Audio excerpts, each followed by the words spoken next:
అన్నా flora voting ఆపన్నా. Second week నుంచి చూస్తున్నా కదా, ఆగదు. ఆమె ఆగిన బయట వాళ్ళు ఆగరు. ప్రియా ఎలిమినేట్ అయ్యేంత వరకు ఫ్లోరా ఓటింగ్ ఆగదు.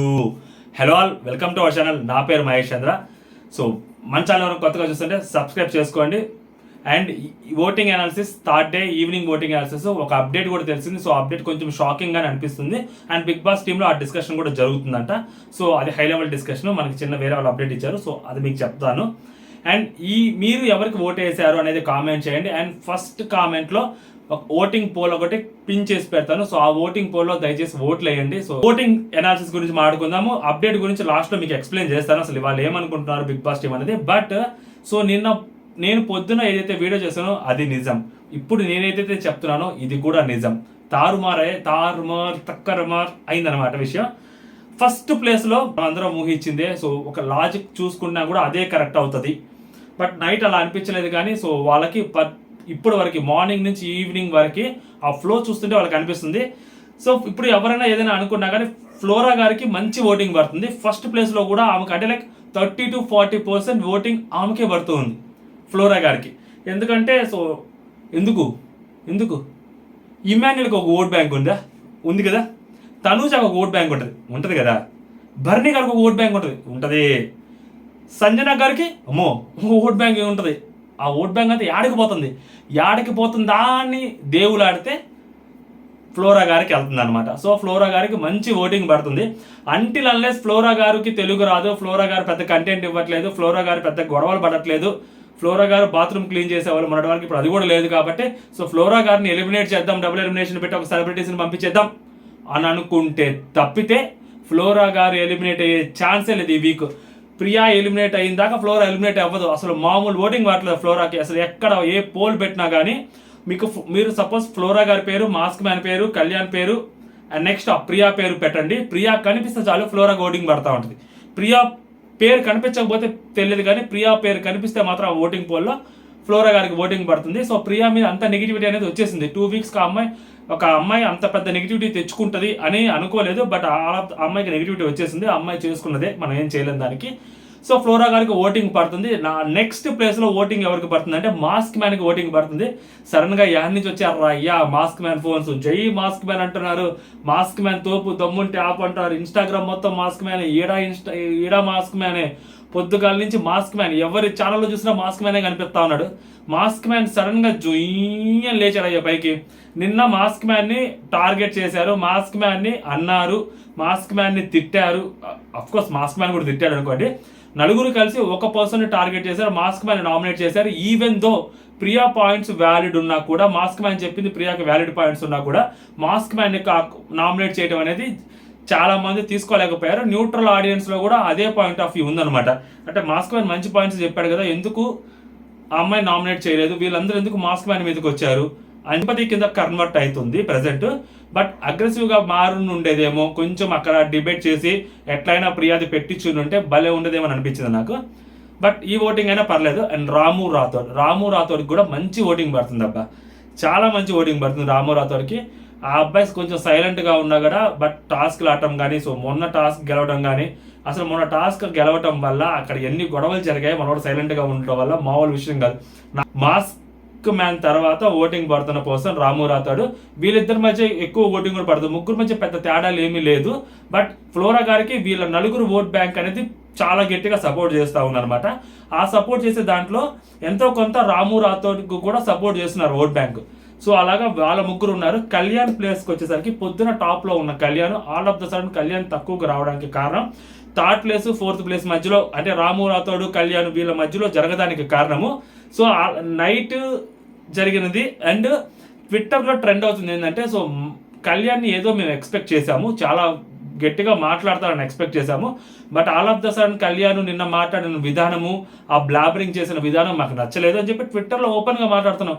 అనవసరంగా సపోర్ట్ చేసాము అంటే లైక్ అమ్మాయిలతో క్లోజ్గా మాట్లాడడం అలాంటివి చెప్తే నాకు అంత పెద్దగా అనిపించదు. ఇది కూడా ఒక రీజన్ అలా బొగడాగా మీరు అనొచ్చు. బట్ మొన్న కూడా ఒకసారి చెప్పారనుకుంటా, అమ్మాయిలను అలా పట్టుకోవటము అది అంటే చూసే వాళ్ళకి ఏంటంటే ఇతనికి గేమ్ మీద కంటే అదే లాగుంది అన్న థాట్లో జనాలు ఉన్నారు. ఆడియన్స్, మెజారిటీ ఆడియన్స్ అలాగే అనుకుంటున్నారు.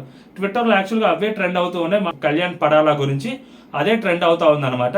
సో అందుకని అక్కడి నుంచి వాళ్ళు వేరే వాళ్ళకి షిఫ్ట్ అవుతున్నారు. మాస్క్ మ్యాన్కి కొంతమంది షిఫ్ట్ అవుతున్నారు, ఫ్లోరాకి కొంతమంది షిఫ్ట్ అవుతున్నారు, రాము రాథోడ్కి కొంతమంది షిఫ్ట్ అవుతున్నారు, ఇమాన్యుల్ బెటర్ అంటున్నారు, అంటే కళ్యాణ్కి సపోర్ట్ చేసిన వాళ్ళు. ఇన్ఫాక్ట్ కళ్యాణ్కి సపోర్ట్ చేసిన వాళ్ళు డెమోని కూడా పర్లేదు అంటున్నారు. తర్వాత వచ్చేసరికి రీతు చౌదరి ఉందన్నమాట నామినేషన్లో. సో ఆ అమ్మాయికి యాక్చువల్గా చాలా పెద్ద ఫ్యాన్ బేస్ ఏర్పడాల్సి ఉంది. But all of the sudden demon Pavan కోసం ఏదైతే సంచాలకుగా చేశారో దాని తర్వాత కంటిన్యూస్గా రితు చౌదరి మీద ఒక బ్యాడ్ ఇంప్రెషన్ అనేది క్రియేట్ అయిపోయింది. అండ్ ఆ యాంగిల్లో చూసినా లేదా నార్మల్ యాంగిల్లో చూసినా కూడా రితు చౌదరి చేసేది ప్రతిదీ యాక్టింగ్ లాగే కనిపిస్తుంది. ఆమె ఏడ్చిన యాక్టింగ్ లాగే కనిపిస్తుంది, ఆమె ఫ్లటింగ్ కూడా యాక్టింగ్ లాగే కనిపిస్తుంది. ఆమె యాక్చువల్గా కెమెరా కాన్షియస్ ఎక్కువైపోయింది అనుకుంటా రితు చౌదరికి ఆల్ ఆఫ్ ద సడన్. మరి ఎందుకైందో తెలియదు. మొన్న జరిగిన నెగిటివ్ని కవర్ చేసుకోవడానికి ట్రై చేస్తుందా తెలియట్లే. కానీ ఇమాన్యుల్ తోటి తనూజ గారితో ఆ ప్యాచప్ అయినా కూడా ఆ ప్యాచప్ని కూడా జనం యాక్సెప్ట్ చేయలేకపోతున్నారు. ఇదో మేకతోలు కప్పుకున్న పులితోలు కప్పుకున్న మేకతోలు కప్పుకున్న పులి సంథింగ్ అలాగనమాట. అలా అనిపిస్తూ ఉందన్నమాట కొంతమందికి. లాస్ట్లో మనం ఎవ్వరూ మాట్లాడుకోవాల్సిన అవసరం లేదు, ప్రియాకి ఉంది. ప్రియా నిజంగా అమ్మాయికి మంది అమ్మాయిని నెగిటివ్ చేస్తున్నారు. అండ్ ఆ అమ్మాయి నెగిటివ్ అయింది అనుకోండి, అఫ్ కోర్స్ మళ్ళీ నెగిటివ్ చేస్తున్నారు, నన్ను నెగిటివ్ చేస్తారు అనవసరంగా.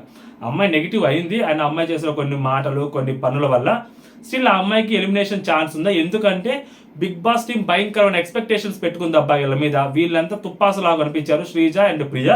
శ్రీజ కొంచెం ఏమన్నా టైం పట్టుద్ది, శ్రీజకు ఇంకొక వీక్ ఛాన్స్ ఇస్తే శ్రీజ కొంచెం మెరుగుపడవచ్చు, కొంచెం ఆ అమ్మాయి గేమ్లోకి రావచ్చు అన్న థాట్ ఉందన్నమాట. దట్టు ఆ అమ్మాయి వీక్ నామినేషన్స్లో లేదు. ప్రియాని పంపించేస్తే సో శ్రీజ గేమ్ బాగుంటుంది. And Priya content Sreeja content కలిపితే అది న్యూట్రల్ ఆడియన్స్కి నార్మల్ ఆడియన్స్కి అంత ఎక్కట్లేదు.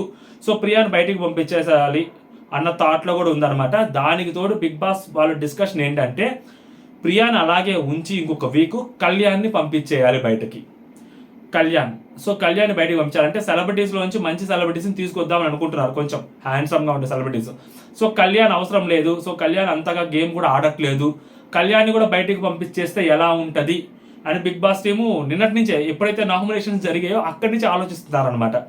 సో అది యాక్చువల్గా నాకు ఇంతకు తెలిసింది. అది దివ్యా నిఖిత లోపలికి పంపించడానికి హై ఛాన్సెస్ ఉన్నాయి. దివ్యా నిఖిత కాకపోతే వేరే పర్సన్ ఎవరు వచ్చినా కళ్యాణ్ ఖచ్చితంగా, అంటే నాగా లోపలికి వచ్చినా షకీబ్ లోపలికి వచ్చినా కంపల్సరీ పవన్ కళ్యాణ్ని బయటికి పంపించేస్తారు. అతని నుంచి కంటెంట్ రావట్లేదు, కేవలం ఆ పులిహోర కంటెంట్ తప్పితే ఇంకా వేరే కంటెంట్ ఏమీ లేదు అతని దగ్గర. అతను గొప్పగా స్టాండ్ తీసుకుని ఫస్ట్ వీక్లో ఫ్లోరా గారికి స్టాండ్ తీసుకుని తప్పితే అగైనెస్ట్ సంజన గారు, దాని తర్వాత ఎక్కడ ఏం కనిపించట్లేదు అనేది చాలా గట్టిగా బిగ్ బాస్ టీం నమ్ముతుంది. మనకు కూడా అదే కనిపిస్తూ ఉంది. కాబట్టి సో కళ్యాణ్ ఒకవేళ ఓటింగ్ ఉన్నా లేకపోయినా సో కళ్యాణ్ బయటకు పంపించాలి. ఒక్కొక్కసారి బిగ్ బాస్ టీం ఒక్కొక్కసారి డెసిషన్ తీసుకుంటారు, హార్డ్ డెసిషన్. సో మనం దాన్ని యాక్సెప్ట్ చేయాల్సి వస్తుంది కూడా. అండ్ మనం యాక్సెప్ట్ చేసే డెసిషన్సే వాళ్ళు బయట తీసుకుంటారు అక్కడ. సో కాబట్టి కళ్యాణ్ గారిని కూడా బయటికి పంపించేసే ఆలోచనలో బిగ్ బాస్ టీం ఉంది అనేది లేటెస్ట్ అప్డేట్ అనమాట. అది ఎంతవరకు జరుగుతుంది ఏమో తెలియదు, కానీ డబుల్ ఎలిమినేషన్ అయితే మాత్రం ప్రియా అండ్ రితు చౌదరి పక్కాగా వెళ్ళే తట్టుకున్నారు. ఫ్లోరా గారికి ఈ వీక్ ఛాన్స్ ఉండే తట్టుగా ఉంది. ఫ్లోరా గారు ఈ వీక్ ఉంటారనే అనిపిస్తుంది. ఆమె ఓటింగ్ పడుతున్న విధానం చూస్తుంటే ఫ్లోరా గారికి ఇంకొక వీక్ ఛాన్స్ ఇస్తారు. రితు చౌదరికి బయట కొన్ని ఇష్యూస్ ఉన్నాయి. మేబీ ఆ ఇష్యూస్ కూడా కొంచెం డెలికేటెడ్ ఇష్యూసే, కొంచెం ఆమెను బయటికి పంపిస్తే 1-to-1 చూసుకుంటారు అన్న థాట్లో కూడా బిగ్ బాస్ టీం ఉంది. ఆమె లోపల ఉండడం వల్ల వేరే అనవసరంగా జరిగే అవకాశాలు కూడా ఉన్నాయి. సో అందుకని రితు చౌదరిని బయటికి పంపించేస్తే బెటర్ ఏమో అని బిగ్ బాస్ టీం ఆలోచిస్తుంది. సో కొన్ని డెసిషన్స్ ఫైనల్గా మేబీ ఇంకా చాలా టైం ఉంది కాబట్టి సో ఇది early to discuss. But Bigg Boss team ఆలోచనలు ఆ మీటింగ్స్లో వాళ్ళకి ఇలా అనుకుంటున్నారనమాట ఈ వీక్. ఎందుకంటే వాళ్ళకి ఫర్దర్ వీక్స్ చాలా ఇంపార్టెంట్. సో ఎప్పుడైతే వైల్డ్ కార్డ్స్ని మన అగ్ని పరీక్ష ద్వారా లోపలికి పంపిస్తున్నామో వేరే వాళ్ళని లోపలికి పంపిస్తున్నాం అన్నప్పుడు హౌస్ హార్మోని న్యూట్రల్ చేసి పంపించాలి. ఆ negativity positivity too much negativity ఉన్న వాళ్ళతో ఉంచారనుకో లోపల, సో వాళ్ళతో ఉండకుండా పాజిటివ్ ఉన్న వాళ్ళతో ఉండాల్సిన అవసరం వచ్చుద్ది. అప్పుడు వేరేలాగా వచ్చింది గేమ్. సో అలాగే ఎవరికైతే నెగిటివిటీ ఉందో వాళ్ళని బయటికి పంపించేస్తే అప్పుడు గేమ్ ఆబ్వియస్లీ న్యూట్రల్ అయిపోతుంది. సో అప్పుడు లోపలికి వచ్చే కంటెస్టెంట్స్ ఎవరైతే ఉన్నారో వాళ్ళకి అర్థమవుతుంది గేమ్ ఎలా ఆడాలి ఏంటి అనేది. సో కాబట్టి ప్రియా, కళ్యాణ్, సో వీళ్ళిద్దరిలో ఒకరు ఎలిమినేట్ అయ్యే అవకాశం చాలా గట్టిగా కనిపిస్తూ ఉంది. ఇదనమాట లేటెస్ట్ అప్డేట్. సో అది సంగతి. జై హింద్.